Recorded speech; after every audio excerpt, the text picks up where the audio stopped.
Greetings, everyone, and welcome to part 10 of my Doctor Who DVD Disambiguation, this time covering Season 10 of the classic series, which ran from 1972 to 1973, of course featuring the third Doctor, Jon Pertwee.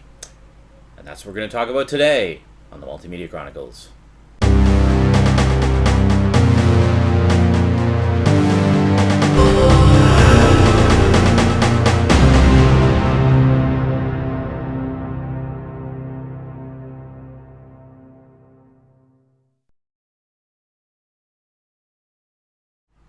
Welcome back. Well, Season 10 is definitely notable in that it is the very first time that Doctor Who celebrated a big anniversary. Yes, we have the 10th anniversary. After enjoying some success during the 60s and dipping a little bit towards the end of the 60s and then picking way up again for the first few years of the 70s, Doctor Who was getting bigger and better than ever. So it was celebration time. It had been on the air for 10 years. That is not an insignificant anniversary at all. I mean, it was very nearly gone after the first 6 years. So it had persevered during its first 4 years of the 70s, blazing a full-color trail across British and worldwide television. Well, I guess it was mostly British television. It hadn't quite hit the international markets yet, but it was starting to make some headway there. The early years. But yeah, so what did they do for the big 10th anniversary year? What was the big celebration? Well, there was a few things. There was a special anniversary magazine published by the Radio Times, which looked like this. And it's very hard to find nowadays, but if you've got a copy, hey, lucky you. I do not have this issue, unfortunately. I would love to get my hands on it just to have, you know, the first big sort of anniversary special ever in the collection. But yeah, don't know how likely that is.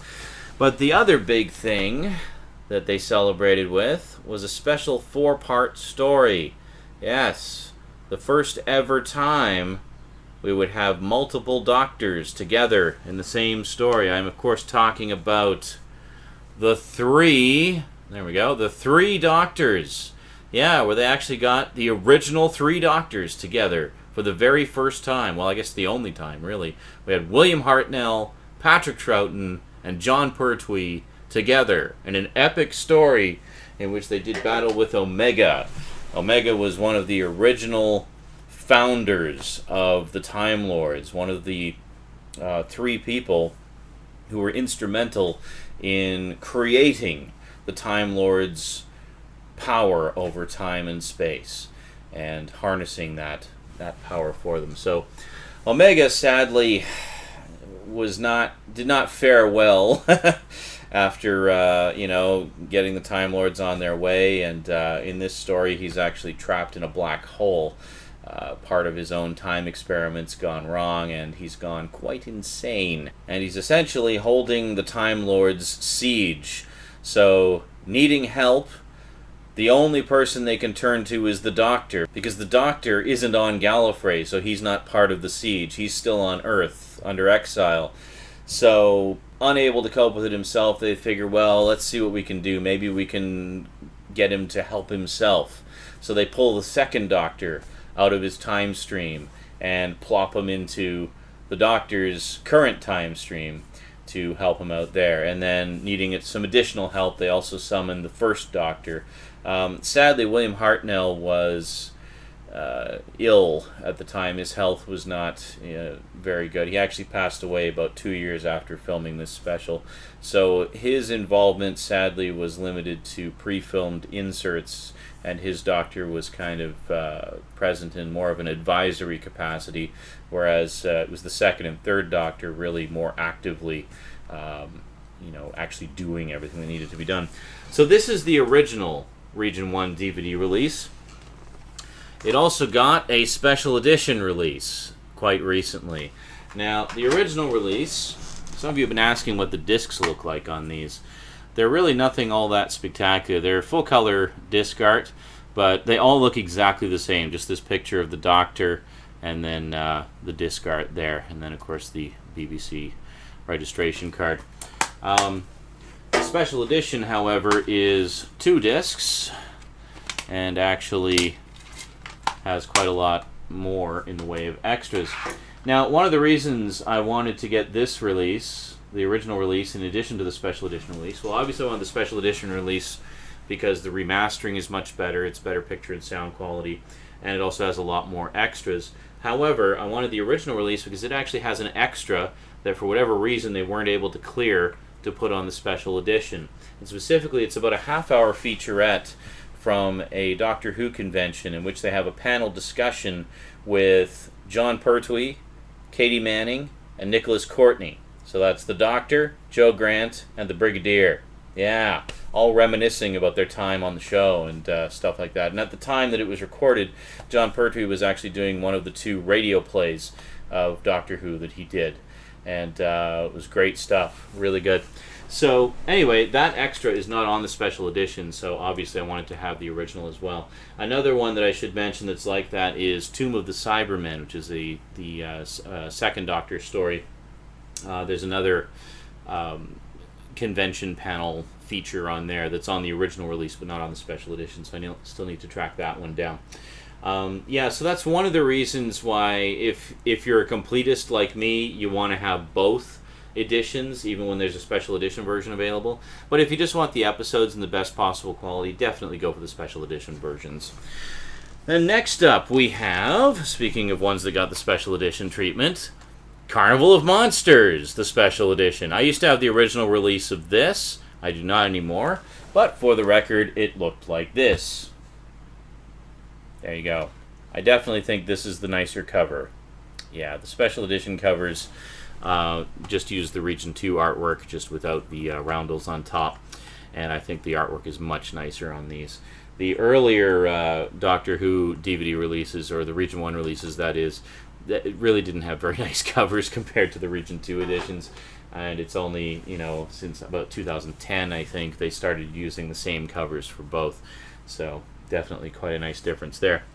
So here we have stories 65 and 66, respectively. And then we have stories 67 and 68 in a big box set entitled Dalek War. Now this is 2 epic 6-part stories that connect together pretty strongly. Features the return of the Master and the return of the Daleks for the first time since Day of the Daleks in the previous season. Now, this Dalek story I think is quite a bit better than Day of the Daleks. It's definitely got kind of that old school Dalek story feel to it, almost a Hartnell-esque feel to it. It's quite cool. It takes place mostly on a jungle planet and stuff like that. Frontier in Space has the I should show you the 2 stories actually so you know what I'm talking about. We have Frontier in Space, which leads directly into Planet of the Daleks. Frontier in Space features the debut of the Draconians, which is a pretty cool race of aliens, a sort of enigmatic lizard people.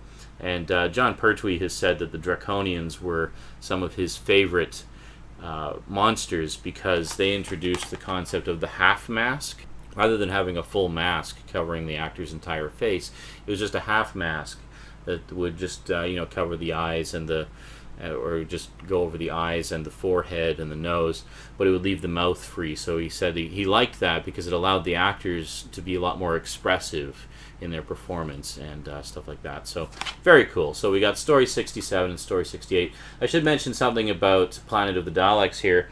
It is another example of some of the later junkings of episodes. Now this story was not that old when the junkings took place. Now 5 of the 6 episodes were retained by the BBC and their original PAL broadcast masters. However, for some reason, episode 3 was destroyed, and the only copy that existed was a black and white film recording of the episode made for international sales.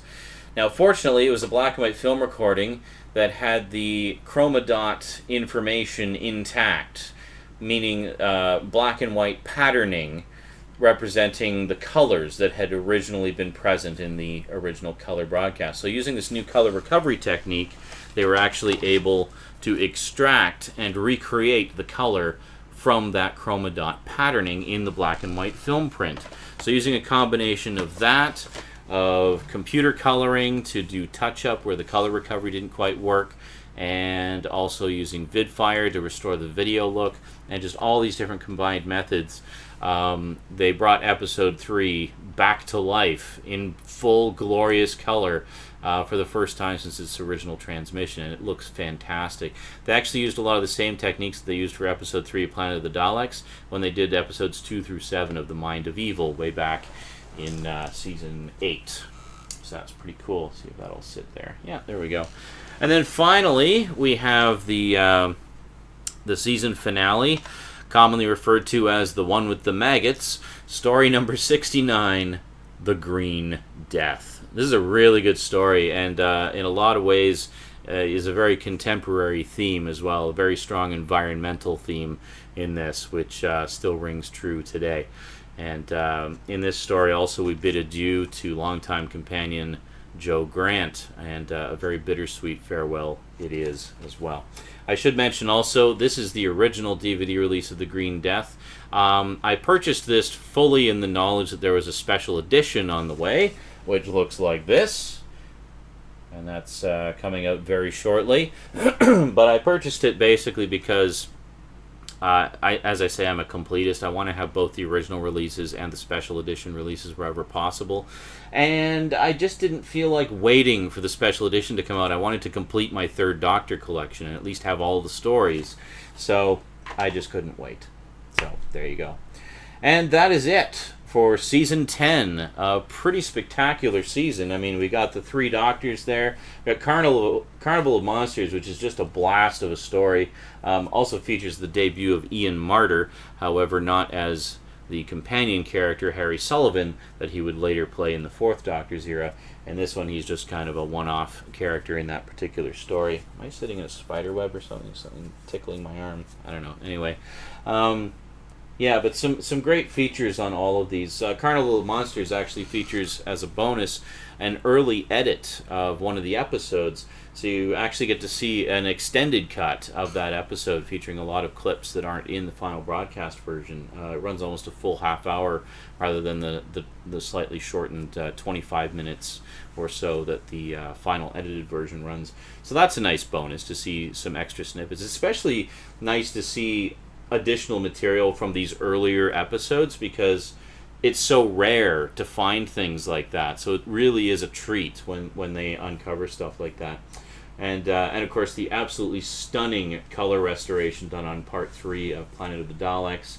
And yeah, just generally a great batch of episodes. A really strong season in this one. I don't think there's a single weak story in the whole bunch. It's definitely was a great celebration of all things Who. So we had the 3 Doctors, which of course gave us a lot of backstory about the Time Lords that we'd never had before, and that was really cool, with the additional bonus of course of having the original 3 Doctors in it all together, which was awesome. Then of course we have Carnival of Monsters, which is just a tour de force of special effects and monsters, and it's just a really, really fun kind of wacky story. I've always really enjoyed Carnival of Monsters a lot. It's a lot of fun. The whole Dalek War story, the 12-part epic split across 2 6-part stories. Got Frontier in Space, which is a great political thriller featuring the return of the Master. Then we got the Daleks coming back in Planet of the Daleks. And then finally we have a wonderful, very well-written, well-paced 6-parter with The Green Death, aka the one with the maggots. Great stuff. I actually watched this one with Rosie. She really enjoyed that one a lot.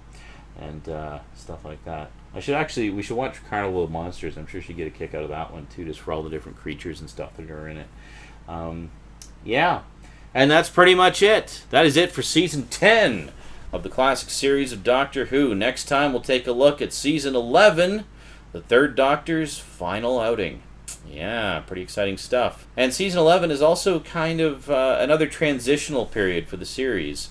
Went through a few more changes before the 4th Doctor came along. So we'll take a little look at that next time. Until then, thanks for watching, and sayonara.